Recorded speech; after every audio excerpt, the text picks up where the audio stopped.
এই হলো আমার জন্মদিনের গিফট, এটা দিয়েছে দিদি।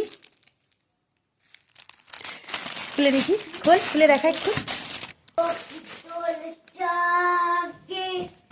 খোল না, পুরোটা খোল দেখি। কাজটা খুব সুন্দর, বাহ খুব সুন্দর দেখতে, কালারটাও খুব মিষ্টি, সুন্দর লাগছে। আর একটা সেই বক্সের মধ্যে, এটা আমার বর দিয়েছে। আর একটা সেই বক্সের মধ্যে, যেটা আমার হাজবেন্ড দিয়েছে। দেখি খুলে কি আছে, খুলে দেখি কি আছে। রিদম সরে যাও, একটু সরো ওখান থেকে। সোয়েটার,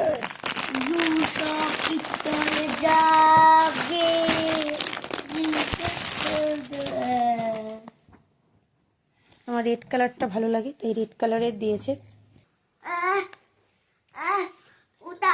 পকেট আছে, একটু বড় হয়ে যাবে নাকি আমার সাইজ, এম হলে মনে হয় ভালো হতো নাকি। ঠিক আছে, পরে দেখতে হবে পরে, ঠিক আছে।